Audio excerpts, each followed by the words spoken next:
não seja tão poderoso quanto certos animais, como os cães, é justo dizer que o nariz humano é uma coisa incrível. Ele pode detectar coisas que muitos outros não conseguem, se for treinado da maneira certa. Mas para Joy Milne, ela tem uma habilidade diferente que gosta de usar com o nariz: sentir uma doença. Especificamente, ela aparentemente consegue sentir o cheiro da doença de Parkinson nas pessoas. Começou com seu marido e depois ela testou em outras pessoas, sendo mais precisa do que ela mesma imaginava. Caso isso seja algo que possa ser replicado, isso poderia mudar completamente a maneira como olhamos para o Parkinson e como o detectamos, porque quem imaginaria que um certo cheiro poderia revelar tudo? No Jamie Kenhead Keaton. Jamie tem uma condição médica misteriosa, em que sua pele pode agir como ventosas nos tentáculos de um polvo.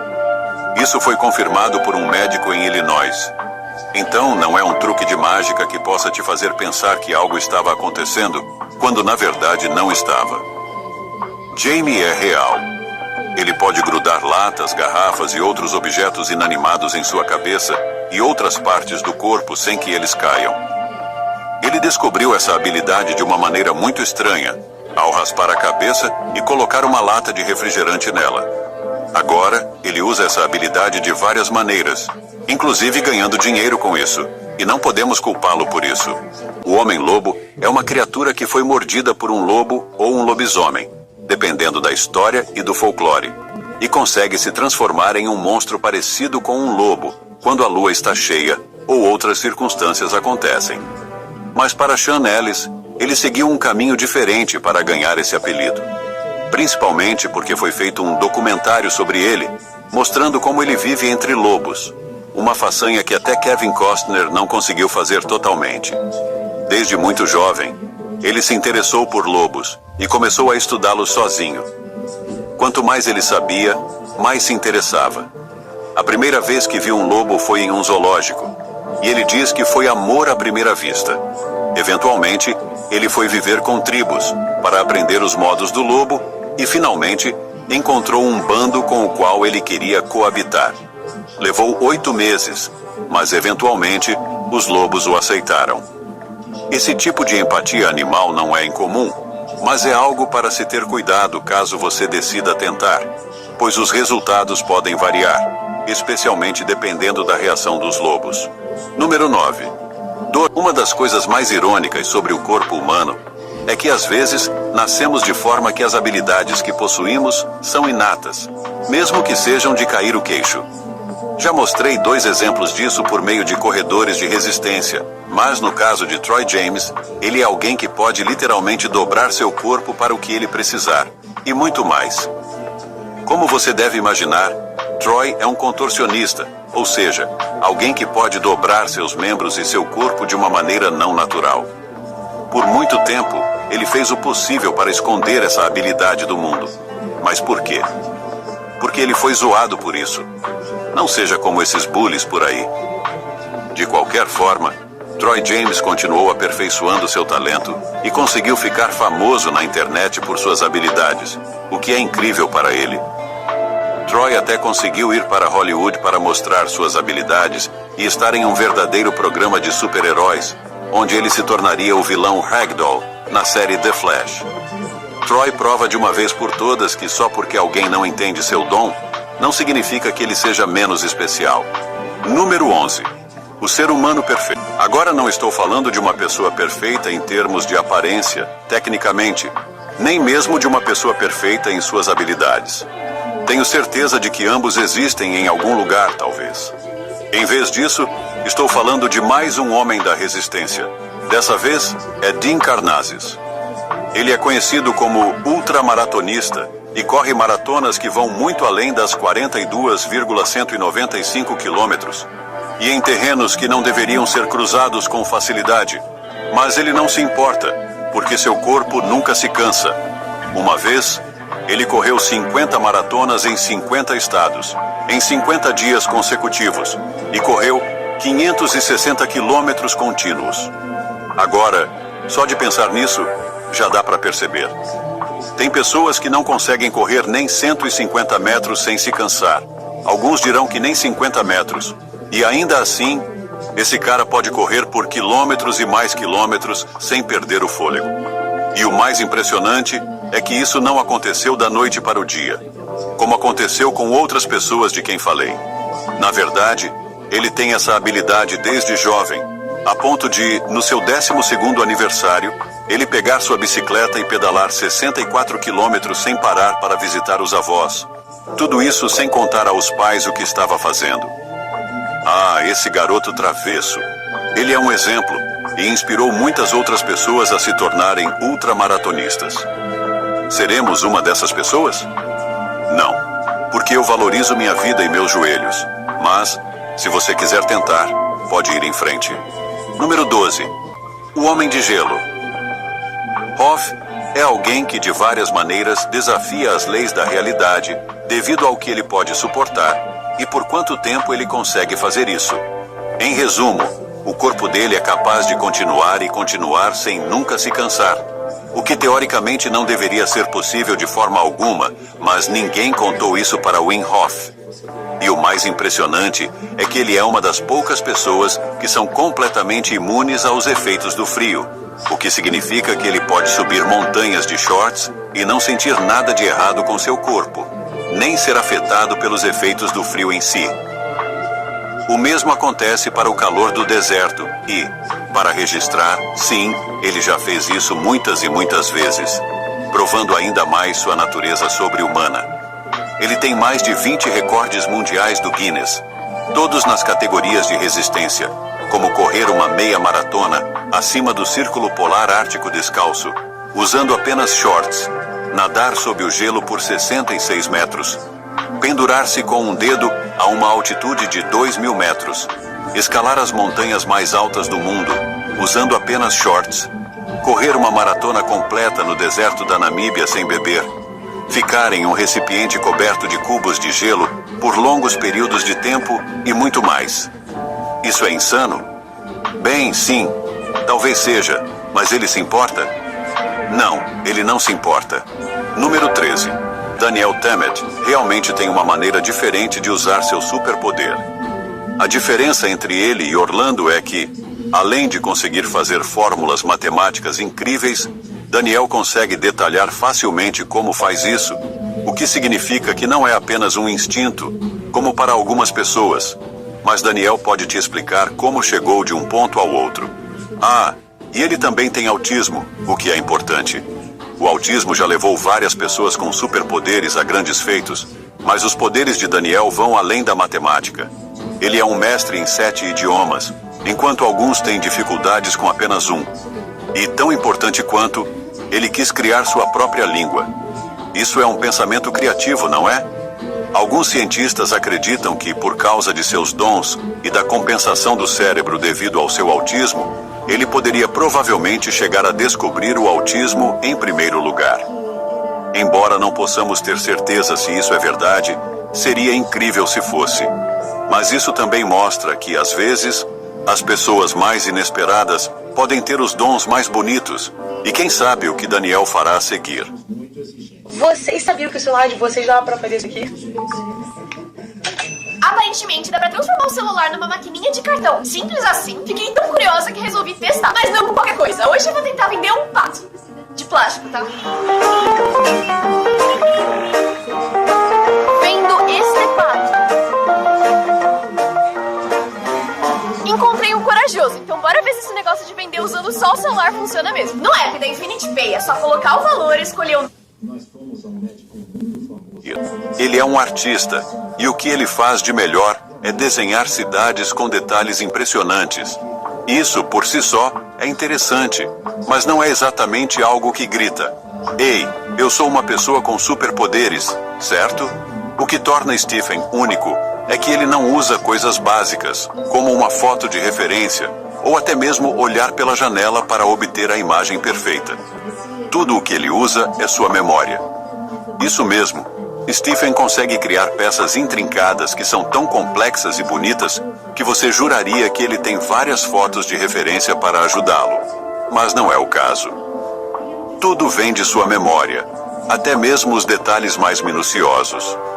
O trabalho dele se torna ainda mais impressionante quando você descobre que Stephen só olha para uma vista urbana uma vez e a memoriza. Isso demonstra um poder cerebral incrível que deixa até as pessoas com boa memória envergonhadas. Ele trabalha rapidamente, com fones de ouvido, e seus lápis deslizem sobre a superfície da tela. Algumas das grandes telas panorâmicas são curvas e têm 13 pés de comprimento, e ele usa o dedo da outra mão para a perspectiva. Depois, ele faz o esboço com uma caneta, preenchendo os detalhes dos edifícios, e a cidade vai surgindo diante dos seus olhos. Esse é um talento, e não é de se surpreender que suas obras sejam tão lindas e especiais, porque ele sabe exatamente o que está desenhando e não precisa se preocupar com revisões ou edições. Número 15. O gênio da matemática. O cérebro como um todo é algo que não compreendemos completamente. Tanto que não conseguimos entender coisas como o autismo ou como certas lesões cerebrais podem ajudar as pessoas ao invés de prejudicá-las. E se você quer um exemplo, precisa conhecer Orlando Sorel. Sua história de origem é uma que seria assustadora para qualquer um, porque ele estava jogando beisebol um dia, quando de repente a bola acertou sua cabeça, e se você não adivinhar, ele não estava usando o capacete. Apesar de ter sido atingido pela bola de beisebol, ele conseguiu se levantar e jogar novamente. A pegadinha é que ele começou a ter dores de cabeça fortes que causavam muita dor. Mas ao invés de contar aos pais e se consultar, ele ficou em silêncio sobre isso. Isso, ironicamente, ajudou ele a desenvolver seus poderes. Orlando então começou a fazer cálculos calendários complexos em sua cabeça, com uma velocidade impressionante e precisão absoluta. Desde o acidente, ele lembra de coisas em detalhes minuciosos. A roupa de um amigo que ele usou em um dia específico anos atrás, a placa de cada carro que cruzou seu caminho e até mesmo cada refeição que ele comeu. A lesão o transformou em um savant adquirido, onde um golpe no cérebro reorganiza sua estrutura e permite que a pessoa faça coisas que antes seriam inimagináveis, geralmente porque o cérebro tenta compensar o que aconteceu devido à lesão. Para ser claro, não estou recomendando que você tente fazer isso em si mesmo. Orlando apenas teve sorte, e muitos outros certamente não tiveram. Porque se você pensar bem, muitos acidentes poderiam ser evitados se tivéssemos melhor controle sobre o equilíbrio de nossos corpos e como podemos restaurá-lo. Para algumas pessoas, elas transformaram o ato de equilibrar-se em uma verdadeira forma de arte, indo de um lugar para outro para mostrar o quão boas elas são nesse equilíbrio, mesmo que isso signifique colocar suas vidas em perigo. Um exemplo disso é Esko Ronansbakken, que foi equilibrar-se na borda de um penhasco a 1.400 metros de altura, em um monociclo. Você ouviu direito. Ele foi até a borda do penhasco em um monociclo e se equilibraram sobre ele. Se fosse qualquer outra pessoa, provavelmente teria morrido facilmente, mas não ele. Ele tem viajado pelo mundo para encontrar lugares que possam testar suas habilidades no monociclo. E não preciso nem dizer que ele é muito bom no que faz. O mais interessante é que ele não faz esse ato de equilíbrio pelas razões que você provavelmente imagina. Quando ele começou com esse tipo de acrobacia, aos 5 anos, ele nunca havia feito outro tipo de trabalho e sempre tentou aproveitar ao máximo seus talentos inatos, ao invés de fazer o que a sociedade esperava dele. Isso é algo a ser apreciado, porque por que fazer o que é esperado de você quando você pode usar seus dons e talentos de uma forma verdadeiramente especial? Agora, para deixar claro, eu não vou subir em um monociclo tão cedo. Eu tenho 1,93 m e 108 quilos, e isso seria uma loucura. Mas é bom saber que tem alguém lá fora que consegue fazer isso. Do mundo real, podem ser épicas, porque não só elas têm uma aparência impressionante com seu físico musculoso, como também conseguem te surpreender com o quanto elas realmente são fortes. Veja o exemplo de Donna Moore, a mulher mais forte do mundo. Durante os Dunedin Games na Escócia, em 2019, Donna Moore participou do desafio das pedras Ard Blair. As pedras Ard Blair são 9 esferas de concreto reforçado, com pesos variando de 18 a 152 quilos. o que equivale a até 335 libras para os americanos. As pedras devem ser levantadas sequencialmente, da mais leve para a mais pesada, e colocadas sobre barris de uísque. Isso soa como algo exaustivo, e embora existam 9 pedras, apenas 5 delas foram levantadas e substituídas com sucesso, até Donna aparecer. Com todos assistindo, ela levantou 7 dessas pedras, estabelecendo um novo recorde no processo. Agora, alguém poderia argumentar que isso não é um superpoder, porque é a força natural dela sendo usada, mas aqui está a questão. Donna e outras como ela têm que trabalhar duro para conquistar esses músculos e habilidades, e mesmo com toda essa força, ninguém conseguiu colocar 7 pedras antes dela. E isso foi feito em 2019. Então, no que me diz respeito, ela é super poderosa. E se você não concorda com isso, por que não diz isso na cara dela? Pois é, eu pensei o mesmo. Número 18. Kid Magneto. Felizmente não vivemos em um mundo onde os mutantes estão por toda parte. Assim como certos mutantes e superpoderes, um homem da Rússia tem uma verdadeira história de origem quando se trata de suas habilidades. Basicamente, um dia, enquanto voltava para casa, ele encostou em um poste de luz. Você consegue adivinhar o que aconteceu a seguir? Não, o poste não caiu, mas havia um fio exposto e defeituoso, e o homem acabou sendo atingido por uma grande quantidade de eletricidade. Ai, e o detalhe aqui é que, embora ele não conseguisse disparar eletricidade, aparentemente ele desenvolveu uma personalidade magnética. Quando ele acordou, sentiu-se grogue, mas conseguiu voltar para casa e contar à sua mãe sobre o incidente. No dia seguinte, ao sair da cama, ele encontrou algumas moedas que estavam no colchão e que haviam se grudado em seu corpo. Depois, quando estava tomando café da manhã, deixou cair a colher, e ela se grudou no seu peito. Suas habilidades o faziam lembrar do personagem Magneto, que tinha um controle absoluto sobre o magnetismo. Mas infelizmente ele não tinha tanto controle sobre as coisas. Ele aparentemente conseguia atrair objetos para si, mesmo quando não queria, e chegou a transferir seus poderes para colegas de classe, apenas tocando neles. Isso eu gostaria de ver, para fins científicos, claro. Número 19. A lâmpada humana. Agora, normalmente, quando você ouve que um superpoder envolve uma lâmpada, você pode pensar em pessoas que conseguem engoli-las, mas não é esse o caso. Estou falando de alguém que aparentemente consegue canalizar eletricidade pelo seu corpo. Não apenas de forma segura, mas também consegue direcioná-la para realmente acender uma lâmpada sem nenhuma outra ajuda. Ele percorre uma distância de 125 metros. Isso pode não ser o que você esperava ao falar de andar sobre a água, mas não se pode negar que isso é algo bem especial por si só. Muito obrigado por assistir o vídeo. Se gostou de nosso conteúdo, inscreva-se em nosso canal e deixe seu like. Também confiram outros conteúdos interessantes que estão aparecendo agora mesmo na sua tela. E eu vejo vocês no próximo vídeo. Até a próxima. Chegou o Interloop, nosso grande ponto do Inter, com vantagens que voltam pra você. Usando sua conta, o cartão de crédito Inter Mastercard, você acumula pontos. É só trocar o cashback, descontos, milhas e... No vídeo de hoje, analisamos os 5 ataques de animais mais estúpidos já registrados.